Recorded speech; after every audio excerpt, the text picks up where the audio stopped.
Thanks for joining us on Northwest Leaders and Legends, the show where we explore the ideas, the people, and the initiatives powering the Northwest economy and strengthening the communities we share. I'm your host, Jill Walters, and together we'll dig into the stories and insights shaping our region's growth with our very own leaders and legends. Whether you're listening on the radio, watching our videos, or tuning in through our podcast, we're glad you're here. So settle in as we dive into the forces driving our region forward.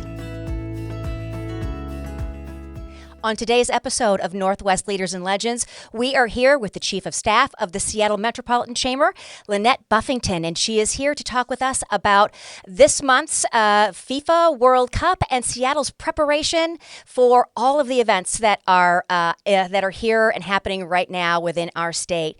So to kick us off, Lynnette, thank you so much for joining us today on Northwest Leaders and Legends.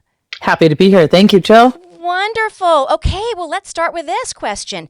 The Seattle Chamber clearly wanted to ensure that local businesses were fully prepared and not caught flat-footed as hundreds of thousands of visitors descended onto the region. With that in mind, can you walk us through what that support actually looks like on the ground? Sure. So, a little bit of the backstory is we, as the Seattle Chamber, inserted ourselves to the host committee as the partner to help businesses be ready, not just in Seattle, the epicenter of all World Cup activity, but across the state, because the host committee was very smart in thinking about distributing the celebrations across 9 locations in the state.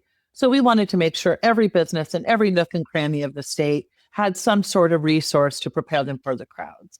And a lot of this inspiration came from lessons learned during COVID, when businesses were when organizations like the Seattle Metro Chamber and other economic development associations across the state were tasked with pushing economic relief dollars out to small businesses struggling during the close downs.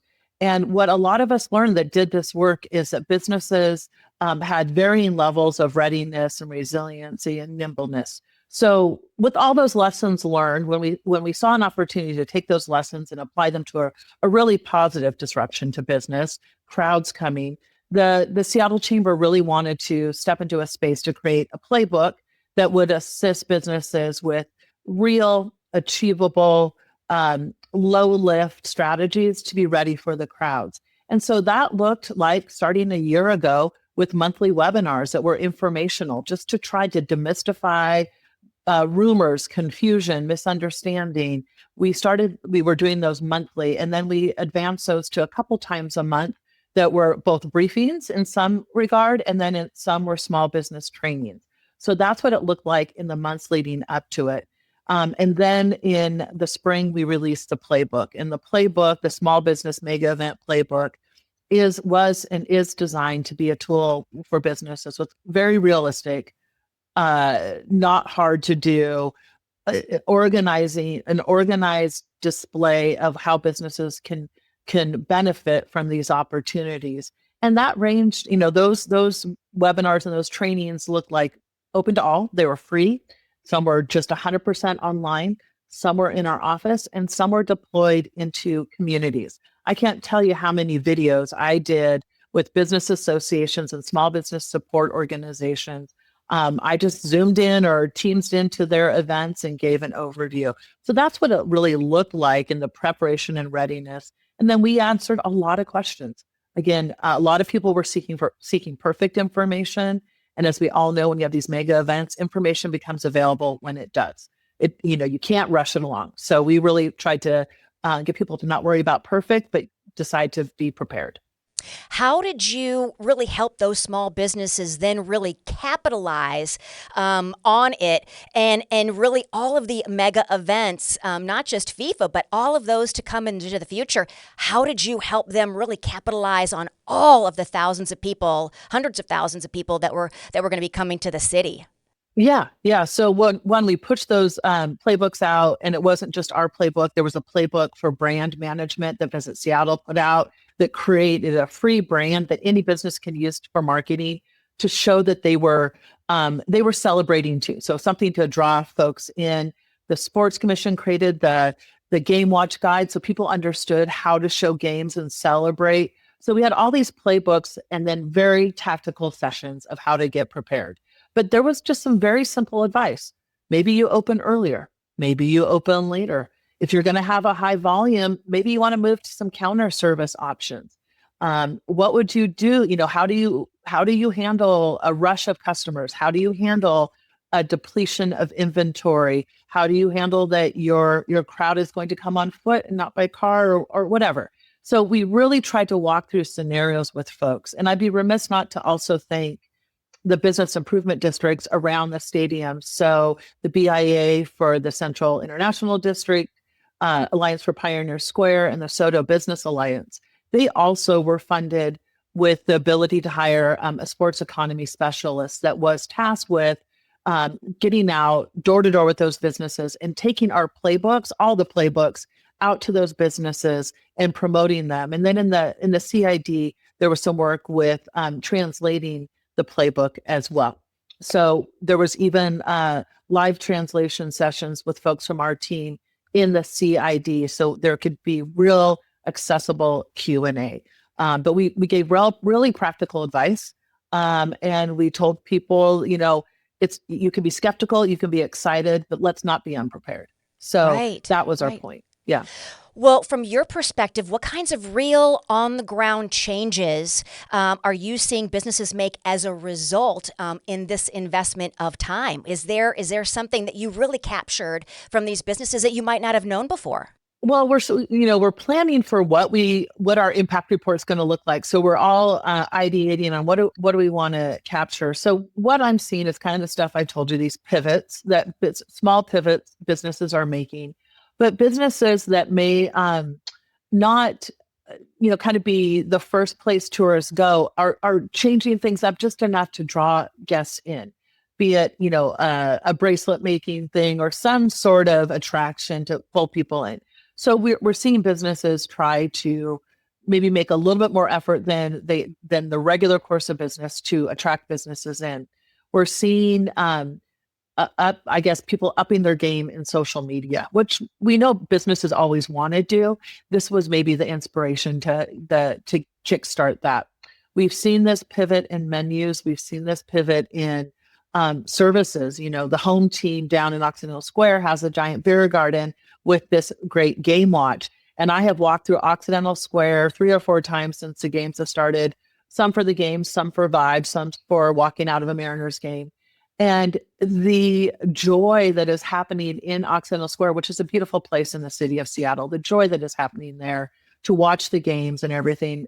Lots of thanks to the Alliance for Pioneer Square home team and all the folks that made that happen. It's just people are trying things on for size. And I think we all know that when a city or a community stretches itself and performs well, it just opens a gate for what, the potential to come.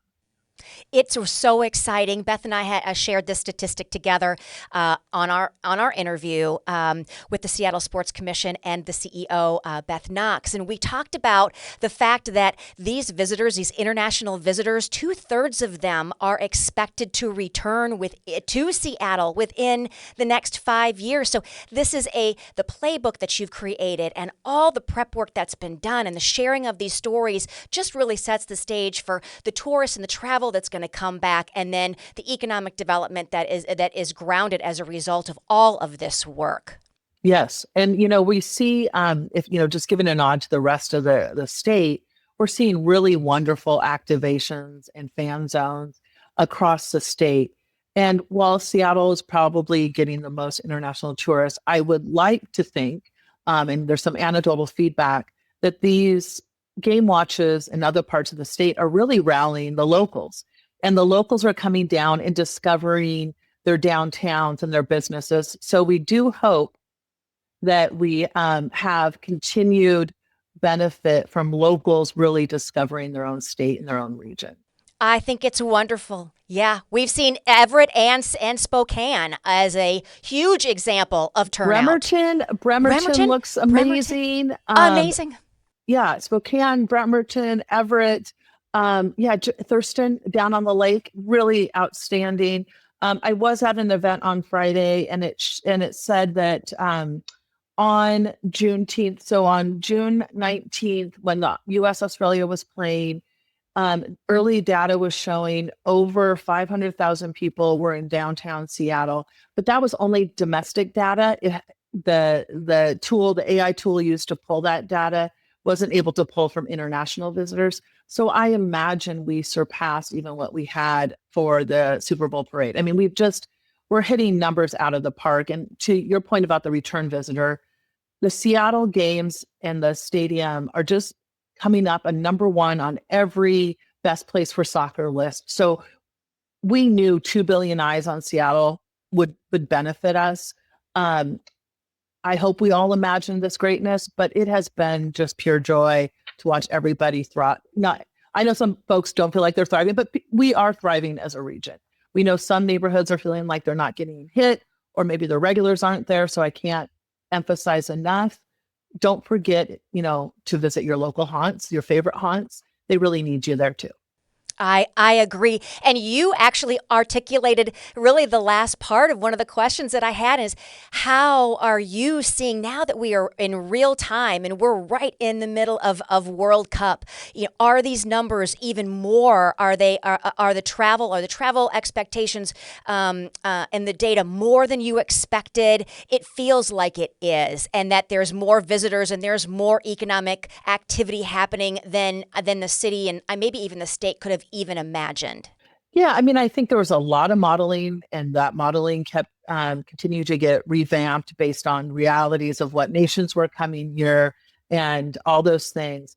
But this is my guess, is that Seattle has displayed itself so well across all the social media and media platforms that anybody that was in the nation and curious in the US or even in North America and had the ability to come to Seattle for these next two games is going to find a way to Seattle. You cannot deny the way we have shown ourselves. And it's not like we didn't know the mountains were there. We didn't know the sound was there. And we didn't know, we all know these things, but we just really have shown out. The weather's been outstanding and people are having a wonderful time. So I think we are going to meet, if not exceed, some of the pre-modeled data. I think small businesses will have a variety of stories to tell, and we're looking forward to having those conversations. And,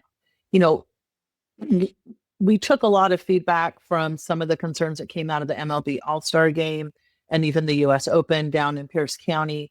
And we really worked to make sure businesses had the resources to ready themselves. And I think there will be stories about, I made the pivot and it benefited me greatly. There'll be stories about, hey, we wish we could have got more people to our neck of the woods and what can we do next time? But what I really think will also be is we're here at the table as a business community to talk about how to build on this past experience. Well, I know for those of us in Southwest Washington, those playbooks will be so beneficial as our community here looks ahead and in planning ahead. And all this work that you've put into those playbooks, this is your intellectual property and playbook that has never been created before, as I understand it, that you will be able to use in the future to really ground how we prepare for these events, continue to host them here in our area, and then really build on the competitiveness of our state and our communities across the state. That's a huge deal. And with all of this, I have to say, as I had shared with Beth, Lynnette, your Seattle Metropolitan Chamber has met the moment. Congratulations to you. All of your hard work. Such an exciting time. And we still have matches to come. So, now we're into the elimination piece. So, this kind of momentum just continues to build for us throughout the summer months. So a great time to get out into the communities that you haven't seen yet. Ride that Amtrak Cascade. We have had that episode where that's free for kiddos under the age of 18. Take your families, hit all of the communities that are on that passageway, and make sure to see other communities, Seattle, Everett, all of the ones that are having these host cities for these games, get out and enjoy the time, and then the beautiful weather that we have with people that you might not have met before, and celebration. So fun time to be here, and just delighted that you were with us today as another supplemental piece of our show featuring FIFA World Cup and Seattle's presence here in the month of June and July. So thank you so much for your time, Lynnette. We just appreciate you so much. Yes, I loved being here. It's always great to tell the story. So thank you for amplifying it. My pleasure. It's our pleasure, and that's what our show is focused on doing. Thank you so much, and until then, we will see you soon. Bye. Thank you for spending a bit of your day with us today, and I hope today's show brought insight and value to you. You can find Northwest Leaders and Legends across our platforms, including YouTube, Spotify, Instagram, and on our radio at KXRW 99.9 FM. We're also on Patreon, where you can explore extended interviews with our special guests. If you enjoyed our content and want to stay connected, please take a moment to like, comment, and subscribe. Those small actions make a huge difference in helping us reach more people and strengthen our community. We'll be back soon with another special guest and meaningful conversations about the people and ideas shaping the Northwest economy. And until then,